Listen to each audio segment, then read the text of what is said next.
Again, this is your Un-Bougie Foodie, and want to thank you for joining me on a Saturday. It's kind of snowy out there, little flurries, but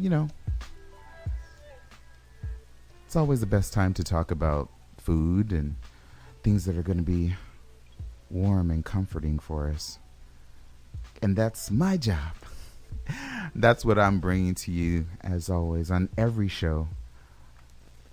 And to make sure that you are finding out all of the good things about foods in your area, St. Paul area, East St. Paul specifically.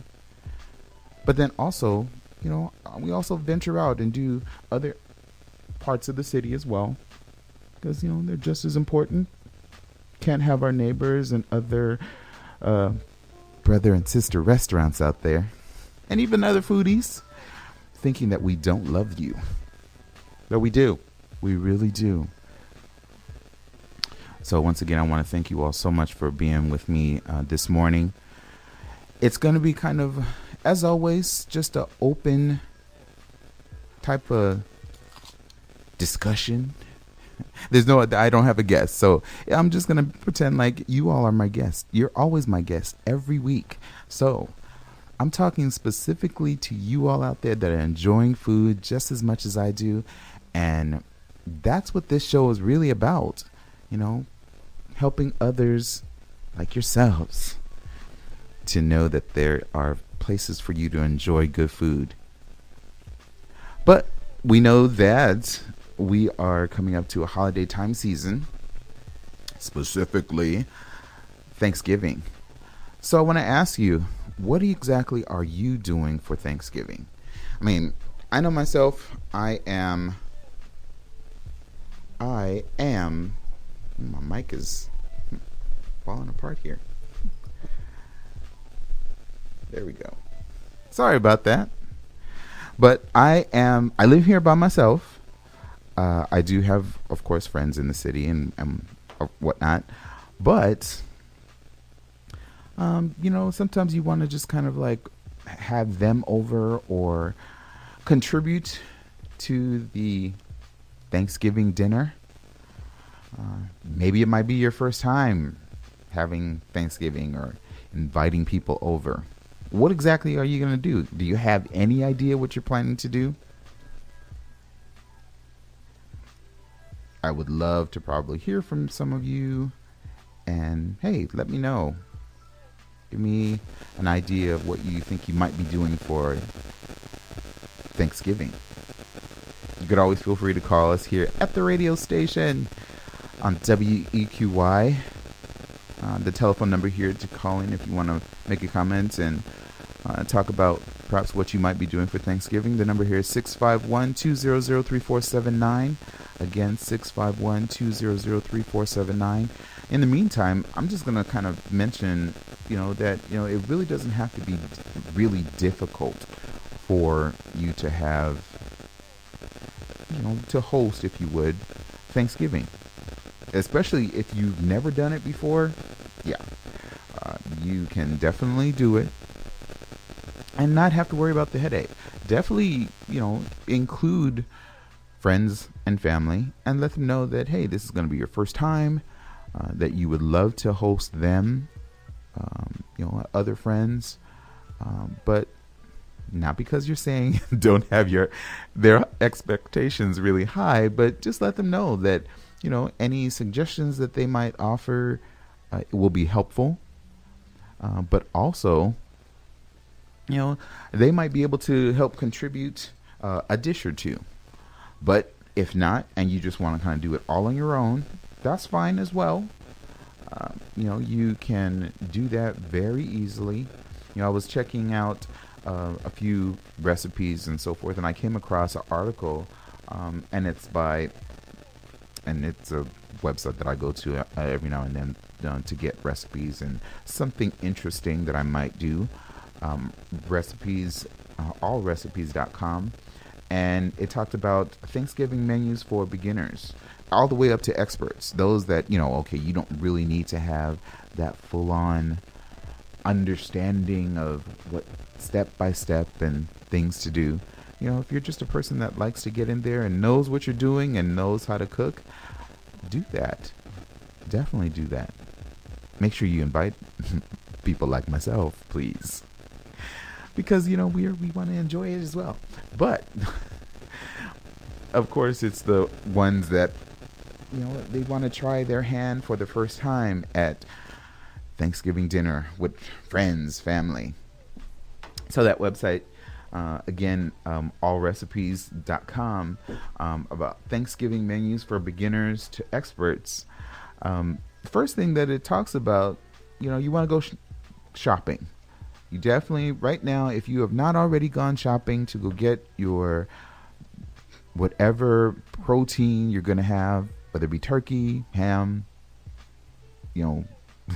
chicken, whatever that special meat that you would normally have on a Thanksgiving holiday time, it should have been done at least 2 weeks prior to the holiday. And that will help you beat the holiday rush. If you want to, you could even probably freeze, which is kind of interesting to me, and I never thought about that. But freeze. They have a recipe for a yam casserole. Maybe it's called something different by other neighborhoods and cultures. But they said that you could make it and freeze it. And then during the time period of presenting your meal, you could definitely take it out and then put it in the oven. But I'm jumping ahead a little bit. So again, 2 weeks in advance, you want to be out there making sure that you have purchased your bird or meat or whatnot, because that's important. What is Thanksgiving without having some type of protein? Meat. So, you have to do that. But aside from other things, not only will you'll beat the holiday rush, but you'll probably get a better price on the meat. As it gets closer and closer to the holidays, prices start to change a little bit to the desperate folks that need to get something on the table.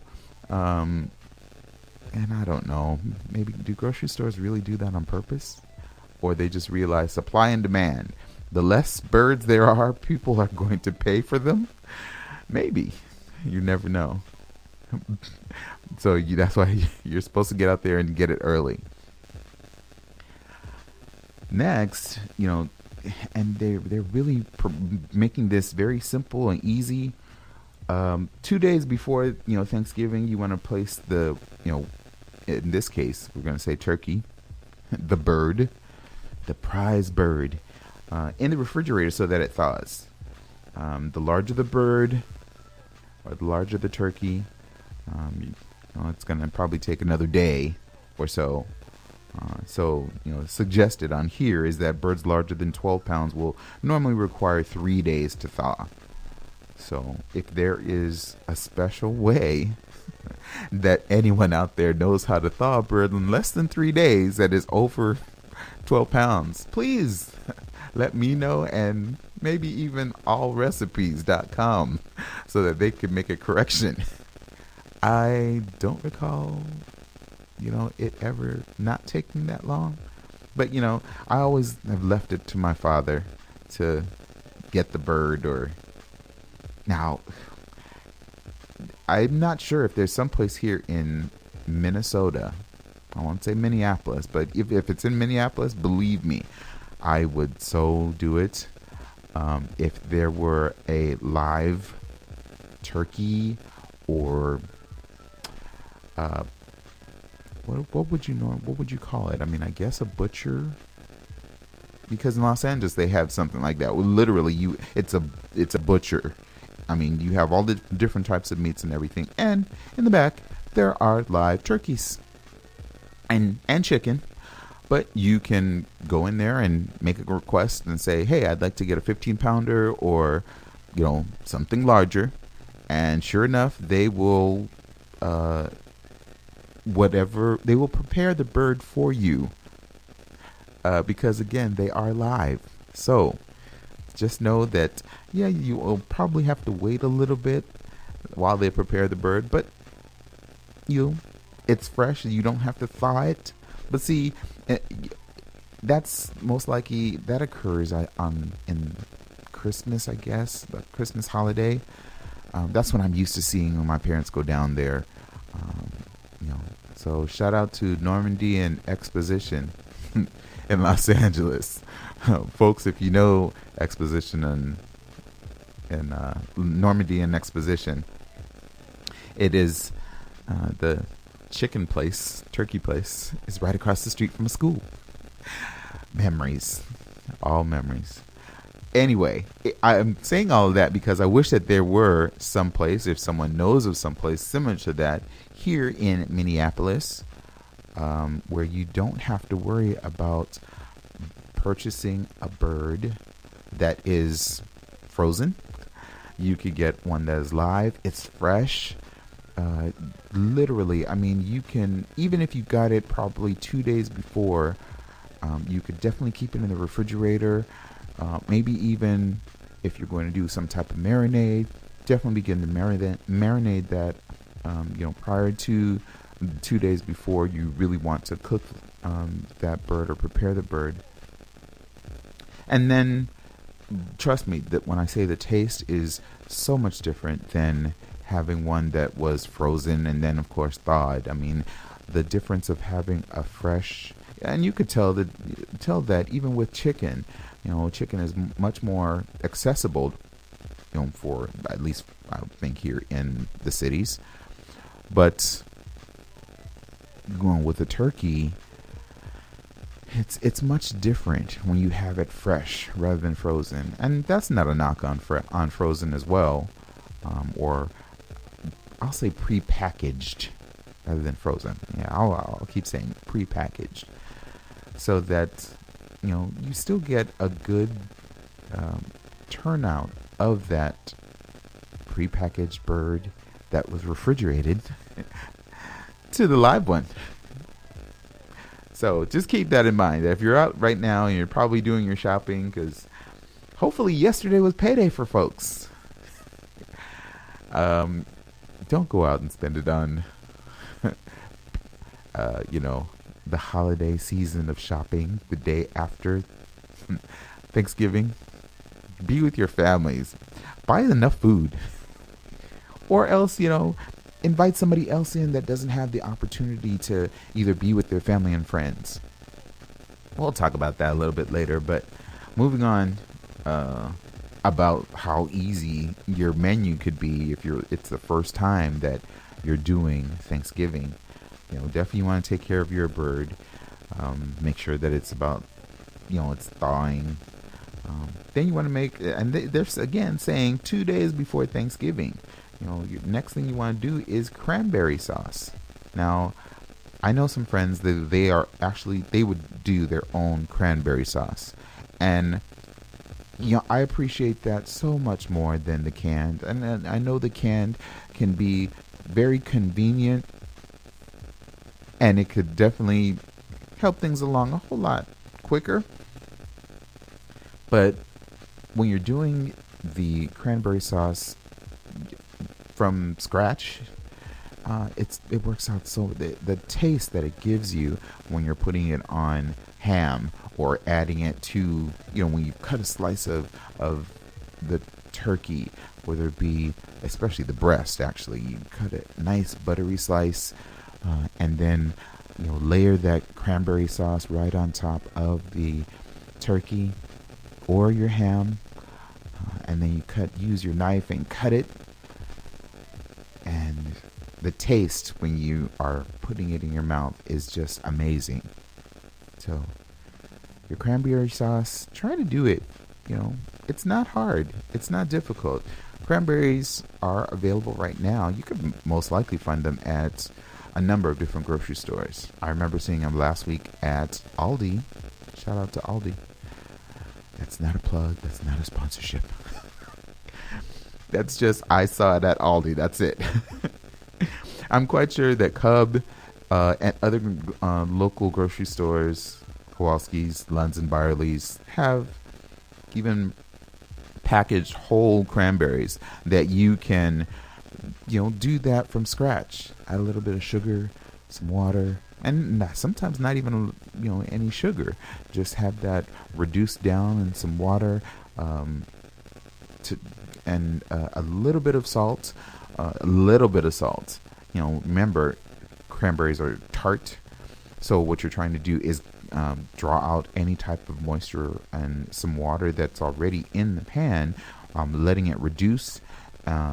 You're not mashing the cranberries. Again, you're just allowing it to simmer in that water, and then, for it to thicken, prepare that, again, 2 days before Thanksgiving.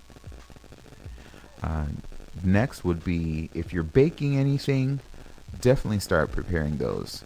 And, they have a suggestion here of doing baked pecan bars. And they, I think pecan bars are they're simple. They are a number of recipes that can be found online. But you could prepare them ahead of time, which is what they're suggesting, and then store them in a plastic container, or just wrap them with maybe parchment or wax paper, and then just keep it in a cool and dry place. So those are the things 2 days before.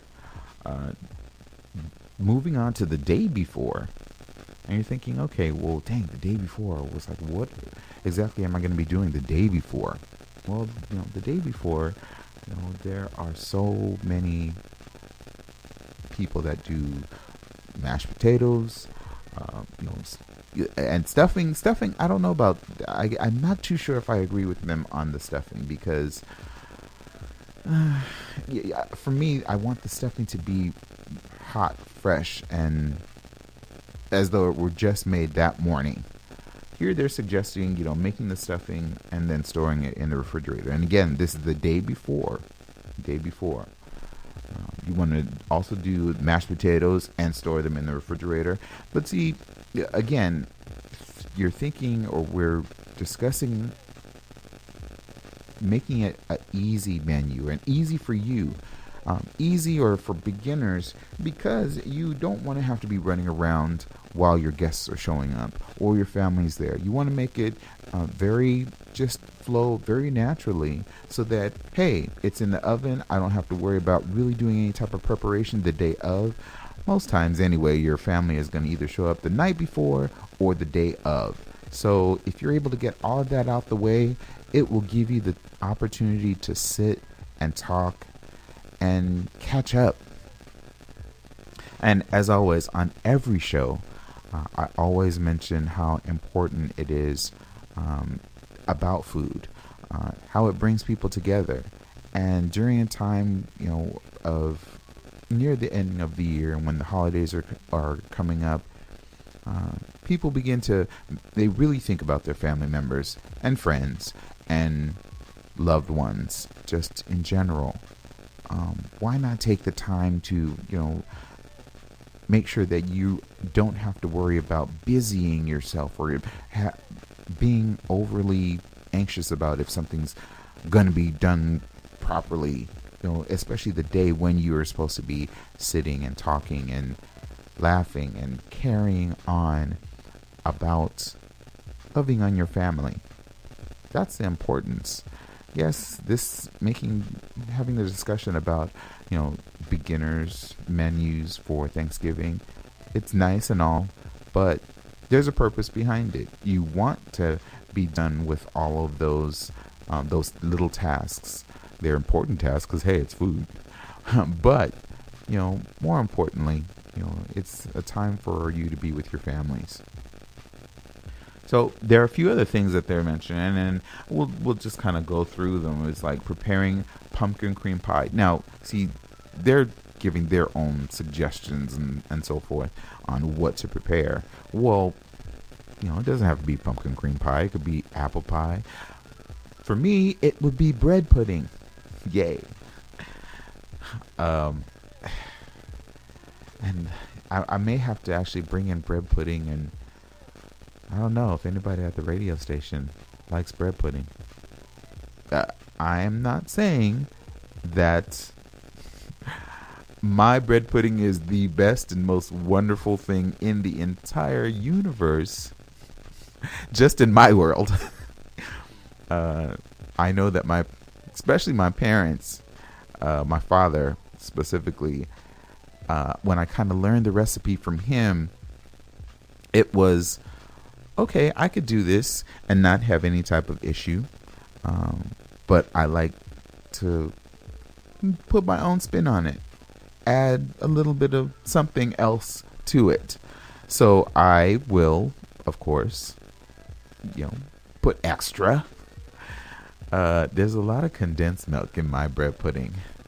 I'm steering away from the menu a little bit from what they have on here, because they're talking about other stuff too. But I'm throwing in bread pudding out there to folks.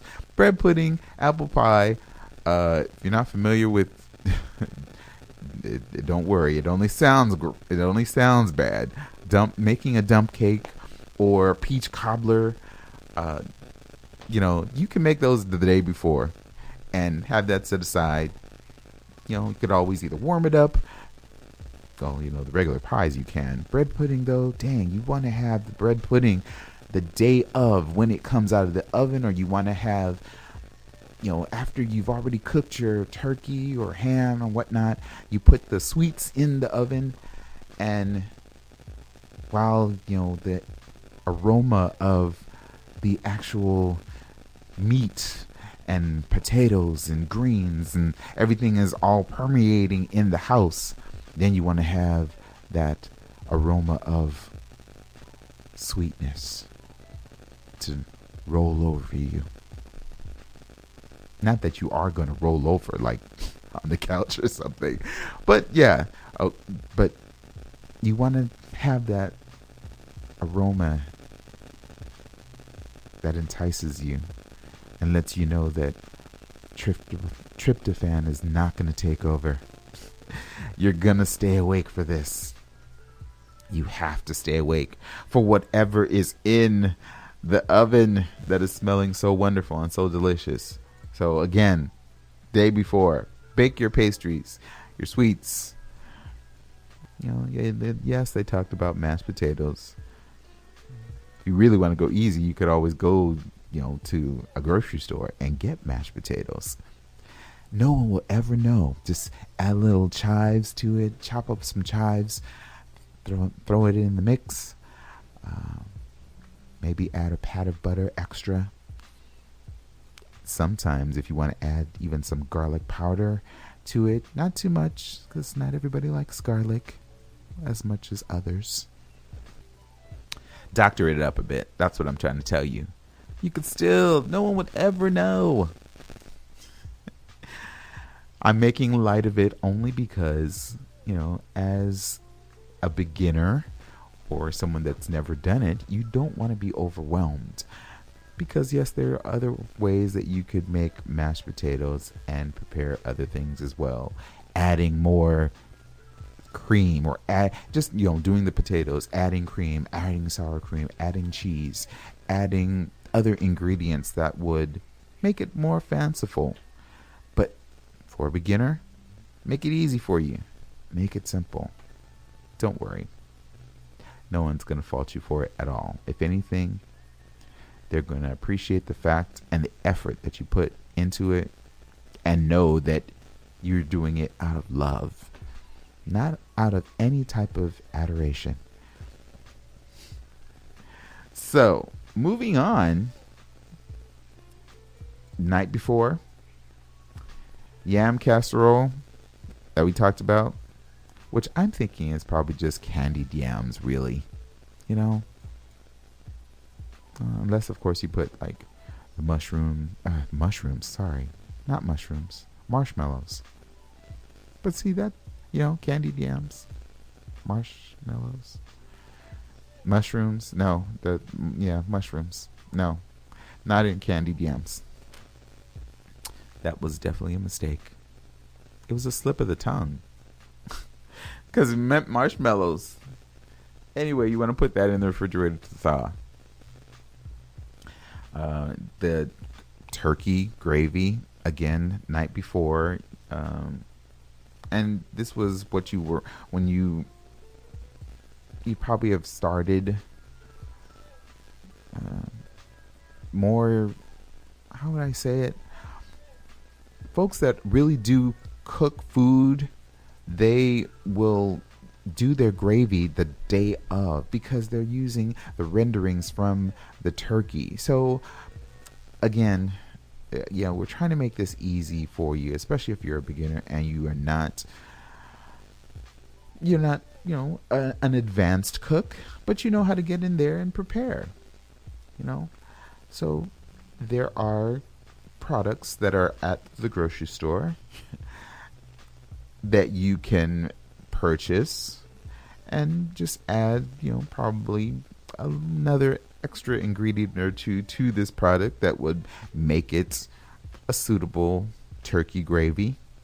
Or you could buy it out the can or out of a jar.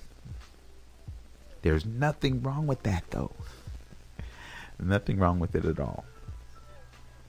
And, it does say, you could always put that back in the refrigerator until you're really ready to pour that over, maybe in a gravy boat, and then put it in your mashed potatoes or over your mashed potatoes, making a nice ladle in the mashed potatoes and then pouring it in the ladle area. Slowly watching it drizzle over that mound of mashed potatoes, and then adding a little bit of pepper and maybe a pat of butter. Are you getting hungry? You should be. You should be. Thanksgiving morning, though, this is where you're going to really start cooking your bird. And you're going to have to preheat your oven. They suggest, 325 degrees. And you're just going to have to follow the directions on the turkey, most likely. Or, internet. Please don't try to do deep frying, especially if you live in a apartment complex. It doesn't work very well. And it will turn to disaster. You would not want that. Roasting your turkey is so much better, especially if you don't have any experience and you don't have the equipment. Just roast it. It'll take a little bit of time, but that's okay. There are other points that they're mentioning about letting it sit for 30 minutes before you start carving. So as you can see, we've already kind of jumped ahead and to, the bird is already prepared or has been in the oven, and however, again, long it indicates that you should roast that size of a bird. We're already there. It's now about to be on the serving platter, maybe with some potatoes and asparagus, maybe asparagus wrapped with bacon. Maybe some onions and bell peppers are around your turkey. And you're seeing the legs and thighs and the wings glistening. And maybe even a pat of butter is slowly sliding down the center cut of the bird. Again, I'm here to help make you hungry and still talk about how you can make this an easy process for you. I'm always going to talk about food in a certain fashion that is creative and helps feed the mind's imagination. But I am talking about food, though. What are you going to do Thanksgiving morning else? I mean, other than sit around and really start to eat. I mean, you're going to be talking. You may even have breakfast. Might even have breakfast, that morning, before, later on in the afternoon when you're starting to carve the bird or start to dish up any type of real hearty portions. I think a number of friends here in the cities, when I first came here, they would start with a brunch or early breakfast, and they would start early, like 6 o'clock, 5:30, 6 o'clock, which I thought was that was cool. But what do you do? I mean, do you go from maybe one friend's house to another, and then you come back to that starting point, friends, and ask, is the food ready? Is the food done? I don't think I've ever done. I think it's always been because my father has been the one that's been cooking. He's always invited everyone to our house. It's always been my mother waking us up at 6 o'clock in the morning. Hey, people are coming over. I need to make sure that my house is clean. And our house is clean. I love my mother very dearly. But when we were younger, it would appear that every Saturday was spring cleaning for my mother. So, mid or about the holiday time frame, when my father's cooking, the only real area of concern really would have been the kitchen and maybe the dining room, but the kitchen specifically. My mother did not have to worry about the rest of the house, but we definitely had to clean. So it is not that we were at a loss of things to do. She found things for us to clean. I'm thankful that we don't have to do that. Or, we're grown. We all have our own places and everything. And I think we've learned our lessons. Love you, Mommy. I know you're in Los Angeles. During this time period, I have to say that I do miss my family. It's a different type of atmosphere when you are away from your family, your immediate family. I am very thankful for friends that are within the cities that have, in effect, adopted me.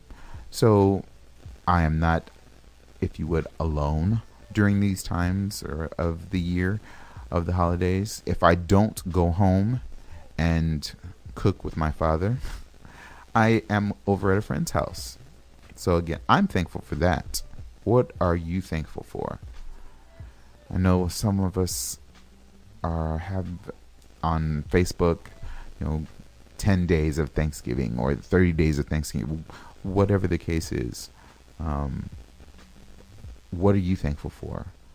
What will you be doing during this holiday season to show that you care? Because this is a time of caring. And what better way than to cook for folks, invite them over, have conversations, just sit and chat for a bit. Remember, food brings people together. And that's what we want to do during this time. It's important for us to consider one another, not just because, of the holiday season, but, it does actually help, and it kind of allows us to focus more on caring about people. So that's what we want to do. Food acts as a conduit of making people happy and bringing them together. And, if it means, sometimes probably inviting somebody that you're not familiar with over to break bread with you, why not do that? Make a new friend.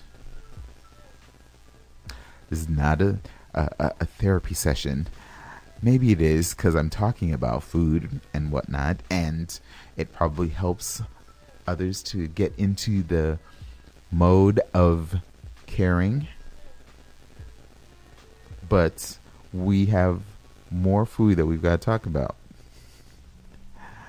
And I want to mention, you know, that I've had an opportunity to go to St. Louis Park, and I say that an opportunity to go. There was a new restaurant or a new, yeah, I'll say restaurant.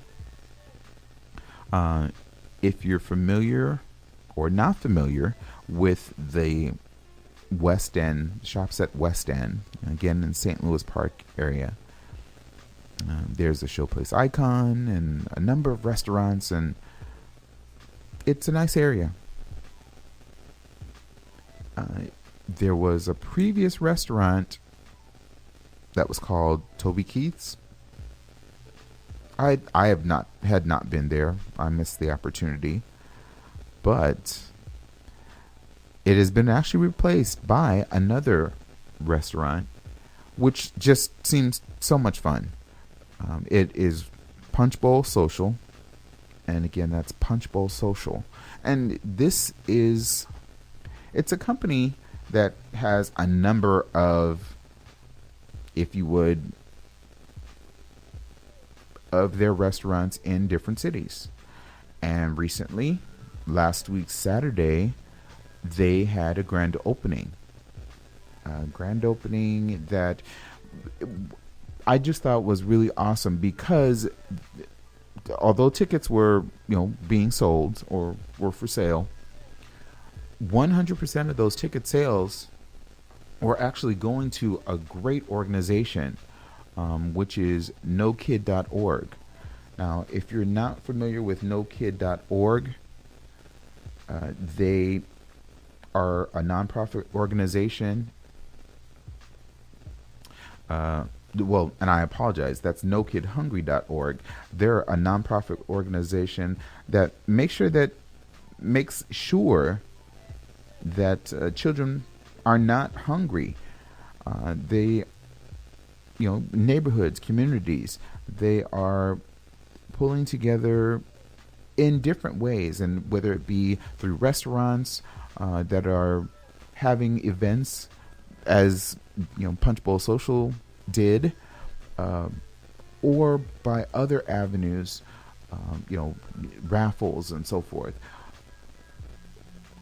These proceeds from Punch Bowl Social, 100% of those proceeds went to NoKidHungry.org, or to that organization. So, their mission statement for No Kid Hungry: no child should grow up hungry in America, but 1 in 5 children struggles with hunger. The organization encourages, sharing our strength, that No Kid Hungry, their campaign is ending childhood hunger in America by connecting kids in need with nutritious foods and teaching families how to cook healthy, affordable meals. And they also work in trying to help surround kids with healthy foods wherever they live, learn, and play. So in the past, I've always referenced some type of social message regarding neighborhoods or community gardens, food organizations within your local community, to make sure that they are bringing healthy, nutritious foods to young children and to families.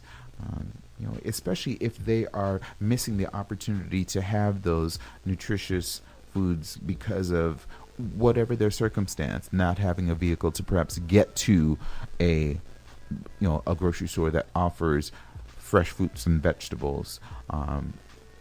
Those areas are, of course, we've talked about on my show in the past, are food deserts, and we want to make sure that we are supportive to organizations such as No Kid Hungry, or Twin Cities Mobile Market, that make it their point and their mission to bring nutritious foods to their communities. But going back to the actual event that I had gone to, which I was very privileged to actually be there. Of course, it wasn't by invitation. It was something that I had noticed online, and then of course going out to the organization to find out where the proceeds are going to, I felt even more compelled to go. But the restaurant itself offers some amazing food. And again, as I mentioned, the tickets that were for sale, they were going, the 100% of the proceeds were going towards NoKidHungry.org. But when you purchase your ticket, they gave you an opportunity to have unlimited food samplings of things that they offer on their menu, and just some really amazing foods. I know that we, a number of friends, well, two friends, and I had gone, and it's a very unique space because it not only is it family oriented, because it literally is a social setting. You have skee ball, foosball. There's a bowling alley. There's karaoke that's also there at the restaurant as well. But just the fact that you have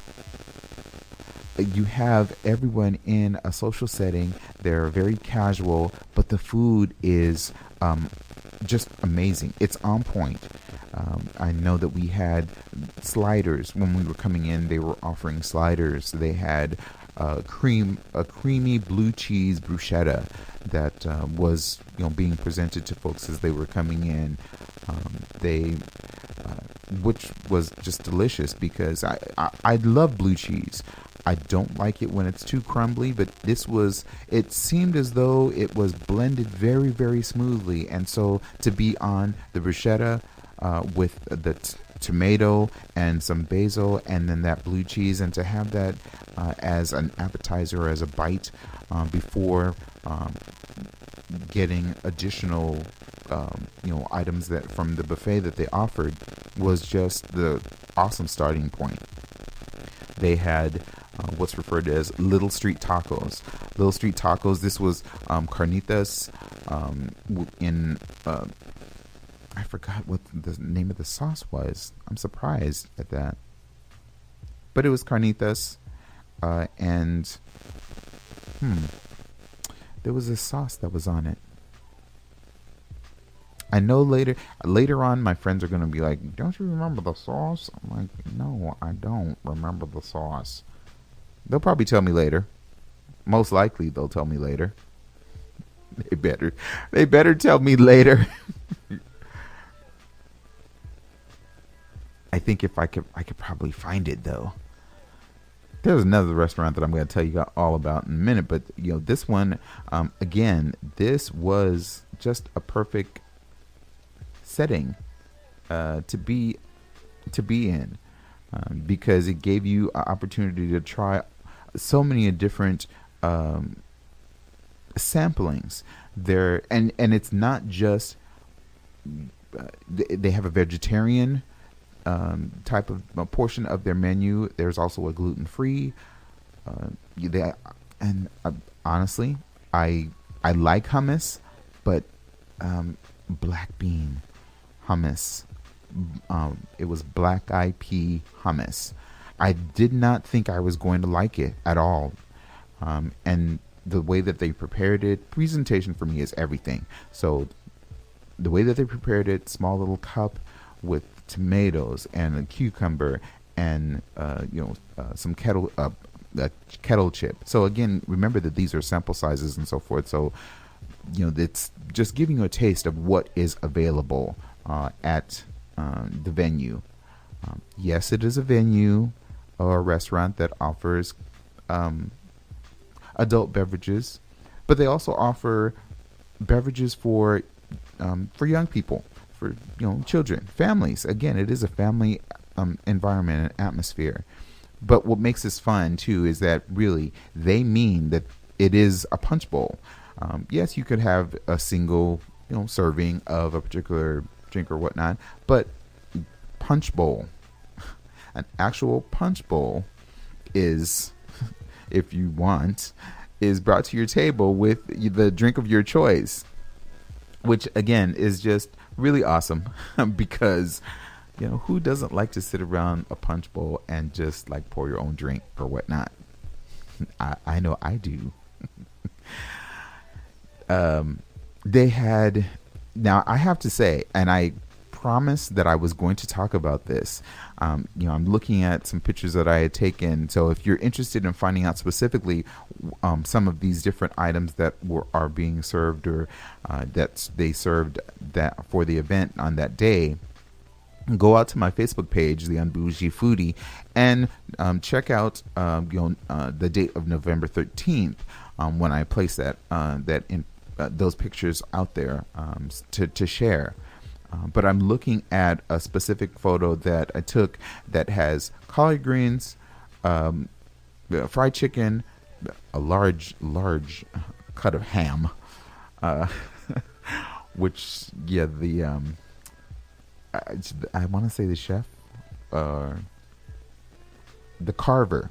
That's better. The carver was like, "Hey, you're the last one. I'll just give you this piece." I'm like, "Oh, wow, thank you."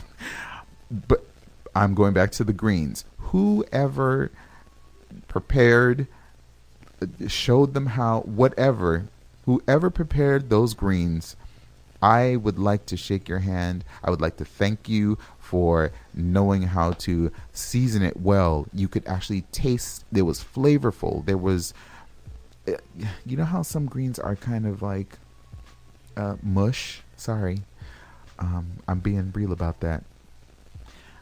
And they might just be watery. You get a whole lot of water, and it seemed like maybe there was the seasoning that was probably in it either dissipated when it hit the water, or was mixed in and it cooked too long. Whatever the case is, these greens, I have to say, were so amazing and very consistent. It wasn't like, oh, you got some flavor here in this portion, if of the greens, or it was too salty. It wasn't. It was perfect. I can't even express how wonderful these were. And I know some people say that my eyes light up, or I get kind of excited when I talk about food, but you have to really appreciate that if you've had greens from whomever, now, of course, I'm not talking about people's parents or whatnot, but if you've had greens and what your standards of my greens, the greens that I have to be at this level, or they have to taste this certain way, and it has to be seasoned with either bacon or ham, whatever. I was highly impressed, and I think anyone that goes there and decides to have greens as a side or with their meal will be truly, truly impressed. There were many other items that were there. They had ribs, there were chicken wings, and these weren't just simple, anyone could serve chicken wings.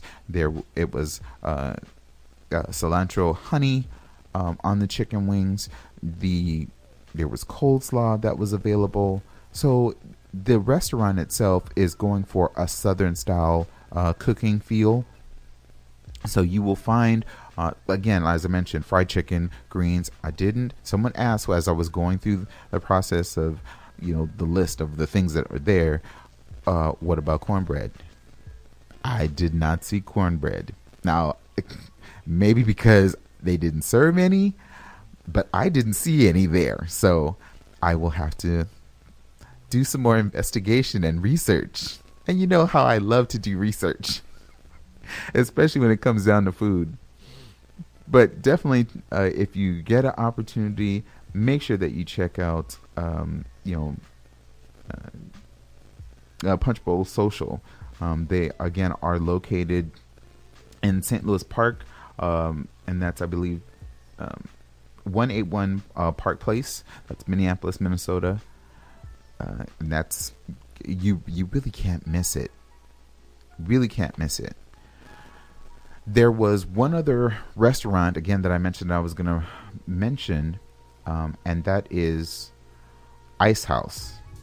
Now, I'm not sure if anybody knows about Ice House, or, well, when I say anybody knows, I'm quite sure that you probably know about Ice House, but I'm saying going there and to actually visit this venue. To visit this venue was amazing. I had the opportunity to go with two other individuals that I met while I was at, many weeks ago, the Battle of the Food Trucks. And that just shows you the power of communicating, your ideas, if you would, to the universe.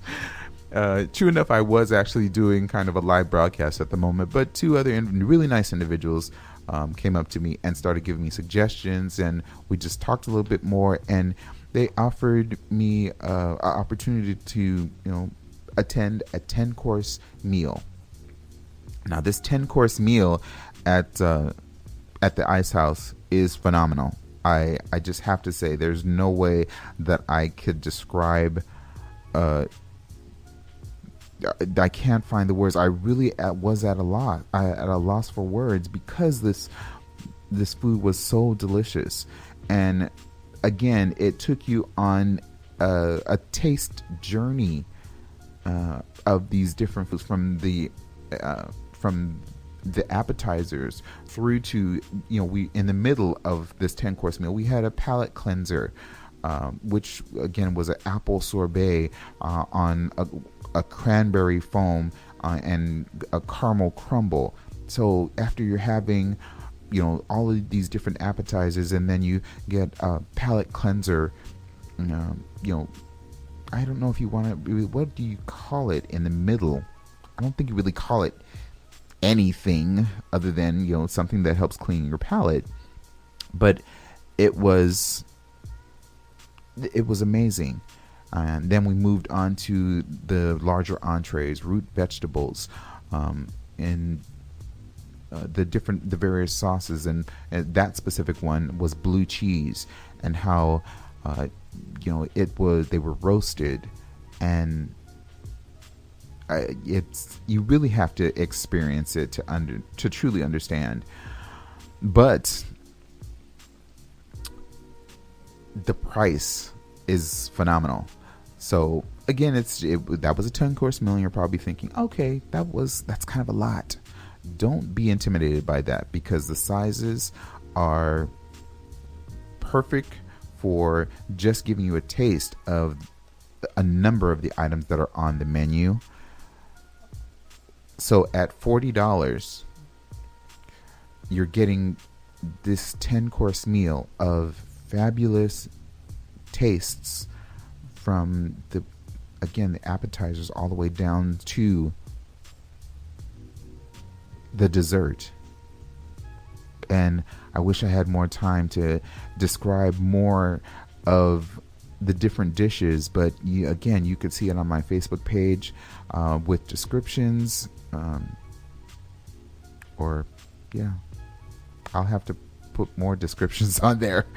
I see. But again, at $40, the price was perfect.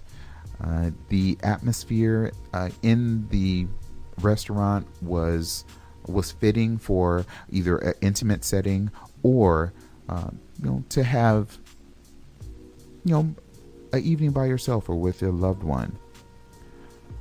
But we have come to the end of the show, and I will promise you more information will be provided on Ice House. I will talk about it a little bit more next week, because they have different options, which is the 5-course meal as well for $25. Now remember, these are going to be going up, unfortunately, on December 1st. So the 5-course will be $30, and then the 10-course will be $50. But trust me, you can't go wrong. As always, when you get talking about food, it starts to run away from you. Wow, just realized that.